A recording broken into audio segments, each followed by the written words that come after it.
That object sent us its light 14.8 billion years ago. The universe has been doing for 14.8 billion years. It's been expanding.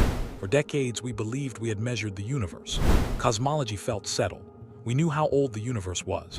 We knew how fast it was expanding. We knew when the first galaxies formed, or at least we thought we did.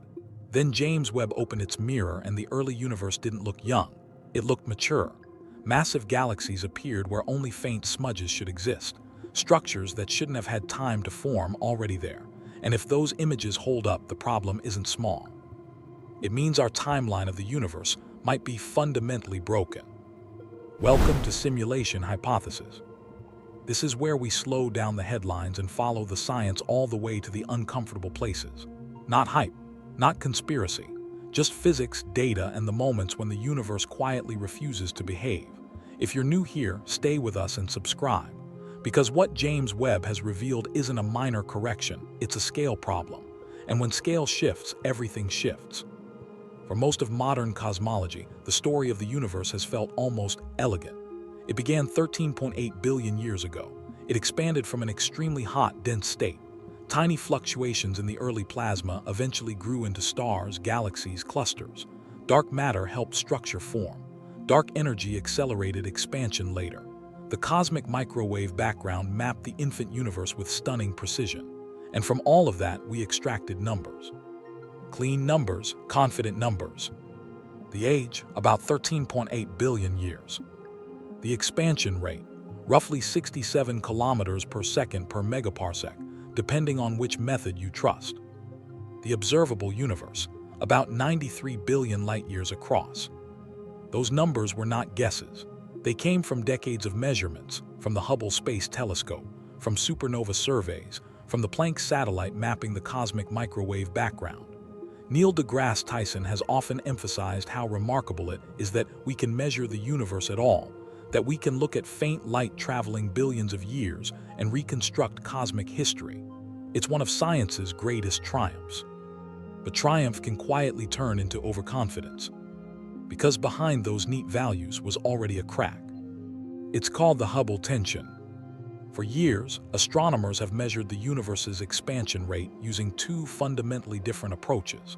One looks at the early universe, specifically the cosmic microwave background radiation, the afterglow of the Big Bang. By analyzing tiny fluctuations in that ancient light, scientists can infer how fast the universe should be expanding today. That method gives one value. The other approach measures the local universe, observing supernovae, Cepheid variable stars, and other standard candles to calculate distances and expansion directly. That gives a slightly higher value. The difference is not small enough to ignore and not large enough to instantly rewrite physics. It's a few kilometers per second per megaparsec. But in cosmology, small discrepancies compound. Over billions of light years, a few percent becomes enormous. For years, scientists assumed the tension would resolve. Better calibration, better telescopes, better data. Neil Tyson himself has said many times that when measurements disagree, you don't panic, you improve the measurement. And then James Webb launched. Webb was not built to fix the Hubble tension. It was built to look deeper into the early universe than ever before, into epochs when the first stars ignited and the first galaxies assembled. Its infrared sensitivity allows it to see light stretched by cosmic expansion, light emitted when the universe was only a few 100 million years old. The expectation was simple. Webb would refine our models, add detail, confirm timelines. Instead, it complicated them. Within months of operations, Webb detected galaxies at extremely high redshifts, meaning we're seeing them as they existed very early in cosmic history. That part was expected. What wasn't expected was what those galaxies looked like. They weren't faint, chaotic clumps struggling to form. They were structured, massive, surprisingly mature. Some appeared to have stellar masses comparable to the Milky Way, existing just 300 to 500 million years after the Big Bang. Pause there. The universe at that time was supposed to be in its infancy. Structure formation models suggest galaxies grow gradually, small systems merge into larger ones. Gas collapses, stars ignite, feedback processes regulate growth. It takes time. a lot of time. But Webb's early candidates didn't look like toddlers. They looked developed. Now, caution is critical here. Early mass estimates can be revised. Spectroscopic confirmations refine redshift measurements. Some initial claims have already been adjusted downward.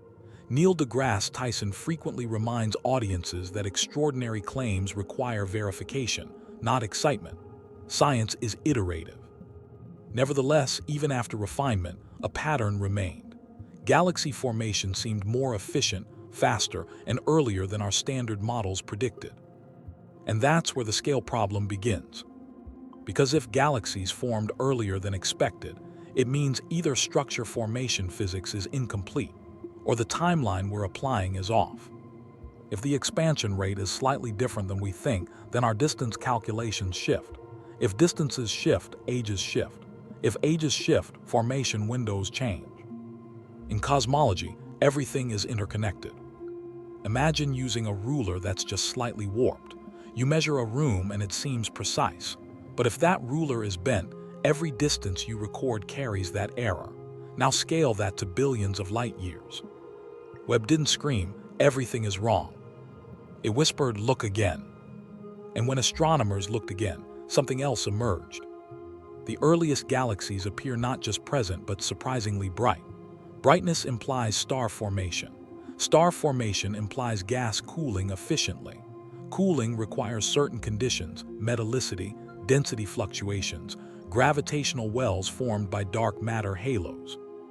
If those halos assembled earlier or more rapidly than expected, it suggests our understanding of dark matter behavior may be incomplete.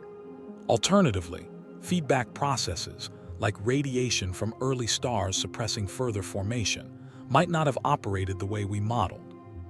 Or something more fundamental is at play. Neil Tyson often describes science as a system that doesn't collapse under anomaly, it absorbs it. But absorption requires revision. So what exactly is being challenged?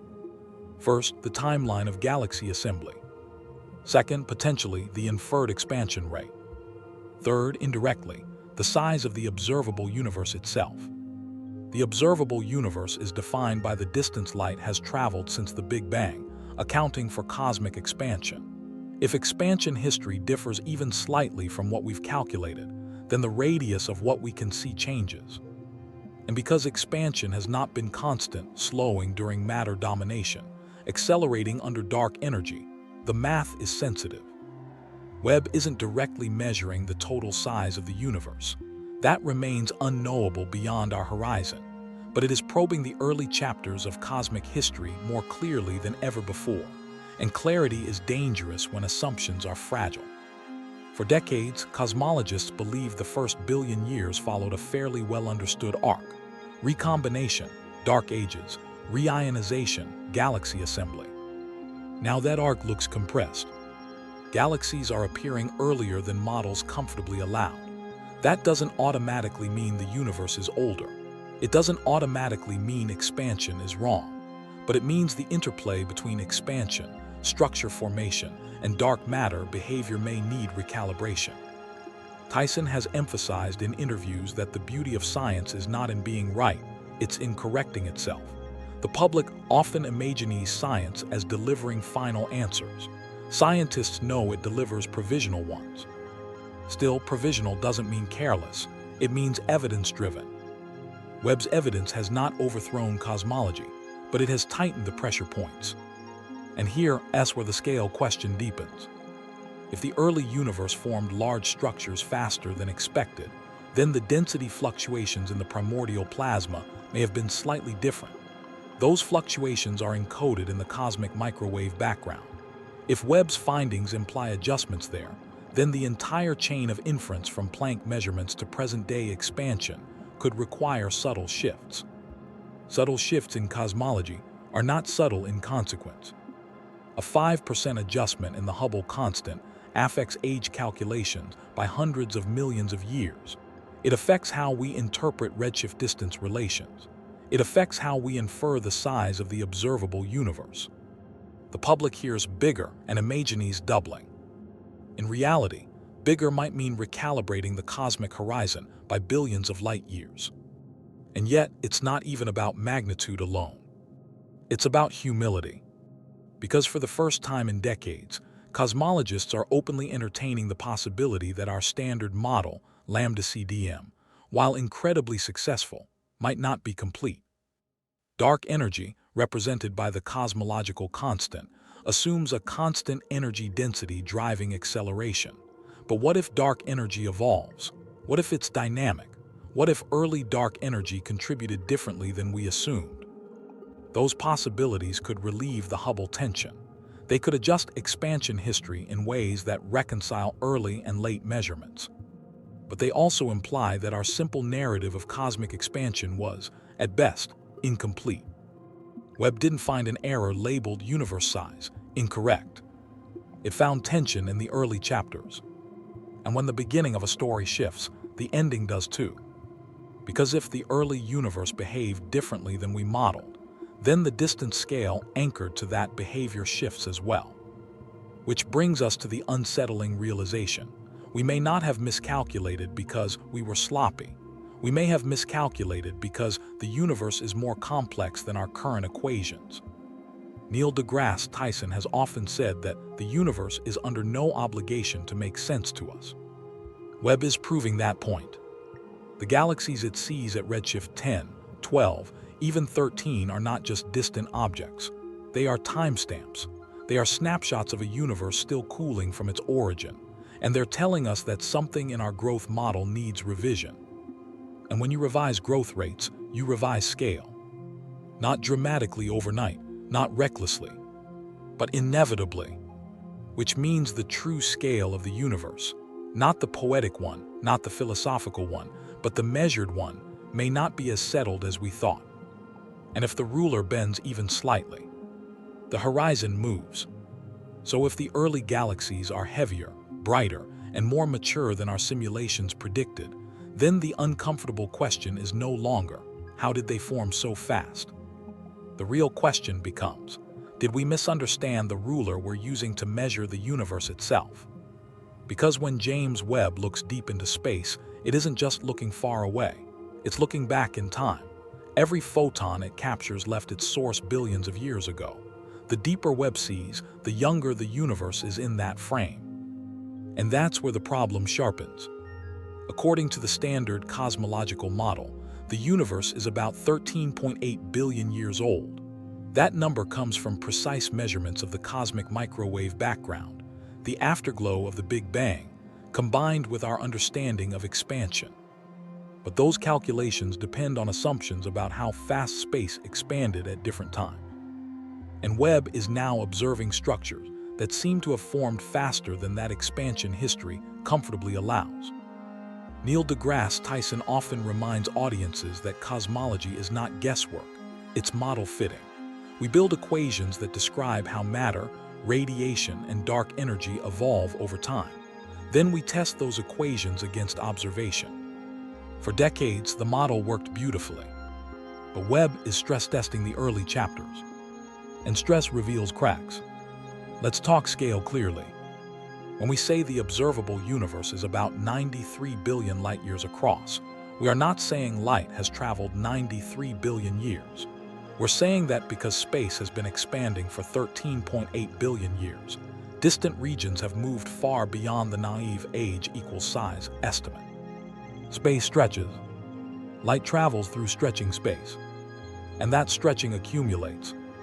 But the rate of that stretching depends on the Hubble constant, the number that describes how fast galaxies recede from us as a function of distance. And here is where the tension becomes serious.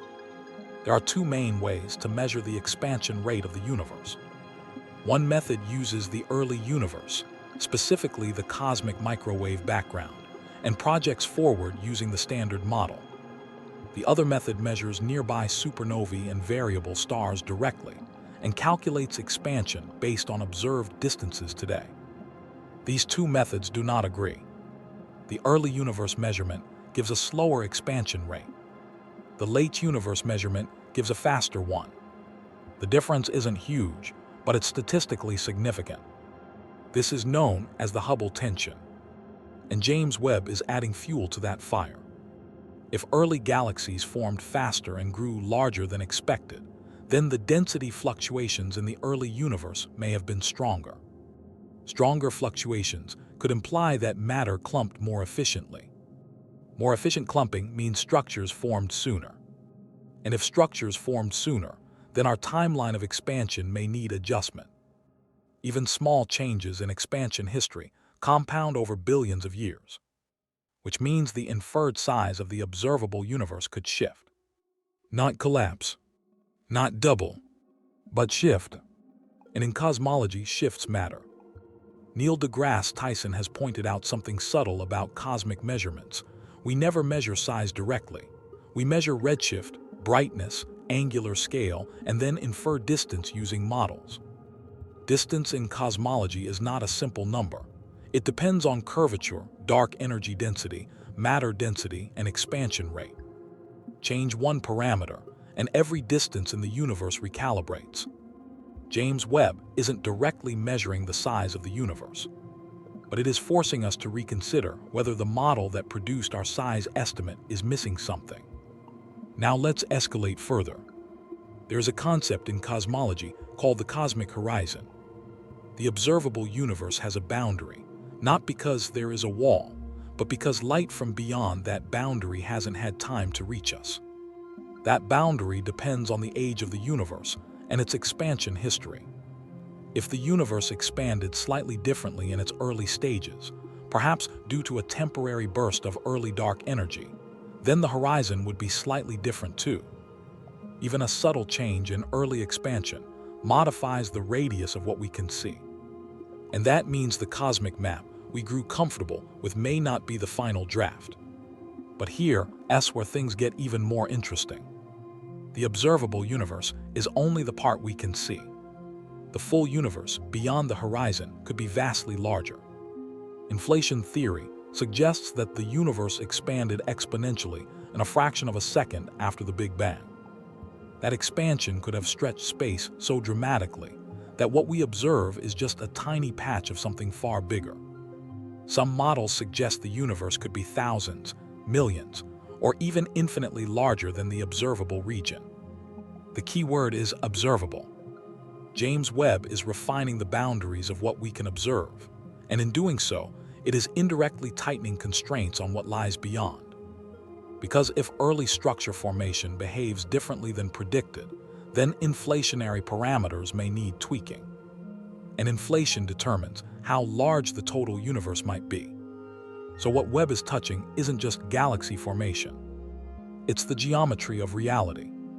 Neil deGrasse Tyson often emphasizes that when science updates, it doesn't mean everything before was wrong. It means we've entered a more precise era. Think of it like mapping a continent from orbit. At first, you draw the coastline broadly.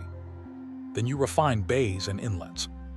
Then you discover small islands you missed. Webb is revealing small islands in our cosmic coastline. It's not demolishing the map. It's complicating it. Now let's address something directly. Does James Webb prove the universe is larger than we thought? Not conclusively. Does it prove the standard cosmological model is broken? No, but it does reveal that the early universe was more efficient, more dynamic, and possibly more structured than our simplified story suggested. And when the beginning shifts, everything after shifts with it. Because cosmology is a chain. Change the initial conditions. The entire evolution adjusts. If early galaxies formed faster, then dark matter clustering may be slightly different. If dark matter clustering is different, then structure growth curves change. If structure growth curves change, then expansion constraints shift. If expansion constraints shift, then inferred cosmic size shifts. That is the domino effect. And Webb just nudged the first tile. Now here is the most profound part. Even if the observable universe's size changes by only a few percent, the psychological impact is enormous. For decades, we've spoken of cosmic scale with authority. 13.8 billion years. 93 billion light-years across. Flat geometry. Dark energy dominance. Those numbers gave us stability. But Webb reminds us that the universe is not obligated to match our expectations. It is obligated only to follow physics. And physics sometimes reveals its subtleties slowly. Neil deGrasse Tyson has said that the most beautiful thing about science is that it corrects itself. But correction is uncomfortable. It forces humility. James Webb is a humility machine. It looks deeper than Hubble ever could. It sees galaxies forming when the universe was less than 400 million years old, and they look older than they should. That tension forces cosmologists to revisit early dark energy models, alternative inflation scenarios, and even modifications to dark matter behavior. The universe may not be wildly different from what we thought, but it may be more nuanced, more layered, more intricate, and possibly larger in subtle ways that accumulate over cosmic time. The true scale of the universe has never been a single number. It's an evolving estimate based on the best data available. James Webb just gave us better data. And better data sometimes whispers something unsettling. We understood the outline, but the fine print is still being written. And that is the real revelation. Not that the universe suddenly doubled in size. Not that everything was wrong, but that our confidence in the precision of cosmic scale must now be tempered by deeper complexity. The universe isn't shrinking. It isn't exploding into chaos. It's becoming more detailed. And the more detailed it becomes, the more we realize that scale is not a fixed statement. It's a moving frontier. James Webb didn't just expose a flaw. It exposed how fragile certainty can be when you're measuring something 13.8 billion years old. And that's the real shift. Not in distance, not in age, but in understanding. The universe hasn't changed. Our map of it just got sharper. And sharper maps always reveal something you didn't expect to see.